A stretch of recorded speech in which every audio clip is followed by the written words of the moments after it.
En général, on aime bien faire les trucs dans lesquels on est fort. Et on n'aime pas faire les trucs dans lesquels on est moins bon. Bah, c'est pas que je suis pas patient, mais il y a certains efforts où quand Et c'est long, si tu n'es pas fait pour, tu vas moins les aimer. Parce que par rapport à d'autres efforts plus intenses que tu aimes bien, tu vas être moins bon ou moins te retrouver sur ces efforts-là.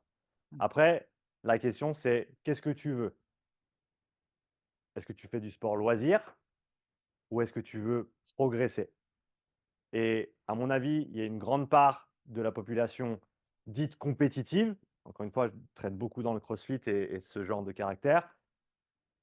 À un moment donné, il va falloir faire des trucs que tu n'aimes pas si tu veux progresser. Si tu fais que les trucs que tu aimes bien à l'entraînement, tu n'es pas un compétiteur, tu fais du sport loisir. Si tu veux performer, il faut faire les choses qui vont te rendre meilleur, indépendamment du fait que tu les aimes ou pas. Indépendamment du fait que c'est facile ou pas. Indépendamment du fait que c'est chiant à mourir ou pas. La zone 2, au début, quand tu as l'habitude de faire que de la basse, que la haute intensité, c'est chiant à mourir. La prophylaxie, c'est chiant à mourir. Mais c'est le genre de choses que si tu ne fais pas, ben, tu ne vas pas atteindre ton plein potentiel ou tu vas arriver avec des pots cassés. Donc, c'est à toi de choisir. Et oui, il y a des choses pour lesquelles on est fait, des choses pour lesquelles on est moins fait. Et ce pourquoi on est moins fait, ben, c'est plus dur au début. Par contre, ce qu'il faut se dire aussi, c'est que les qualités que tu as le moins entraînées sont celles où tu as le plus de potentiel de développement. Hein? On sait que le meilleur entraînement, c'est celui que tu n'as jamais fait. Pourquoi? Bah parce que tu n'as jamais eu ce stimulus et dès que tu l'appliques, ton corps il va répondre. Encore plus que le truc que tu as fait 5 fois semaine pendant 5 ans. Surtout. Donc c'est d'autant plus intéressant pour des gens qui veulent chercher la performance d'aller faire des choses pour lesquelles on n'est pas fait, auxquelles on n'est pas habitué et qu'on n'a jamais fait.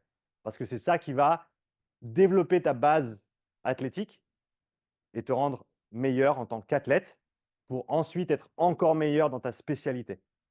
Mais pensez d'abord large, général, et ensuite spécifique, qui va nous permettre d'atteindre un niveau de performance plus élevé. Encore une fois, tu n'es pas obligé de le faire. Mais si tu te dis en recherche de performance, mais que tu dis je ne fais pas ça, je ne fais pas de zone 2 parce que ça me fait mal aux fesses, ça j'ai déjà entendu assez, hein, je peux vous le dire.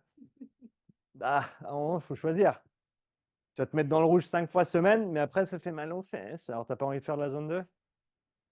À un moment donné, il faut savoir ce qu'on veut. Ça répond à ta question? ouais, ça répond à ma question, ça. Super.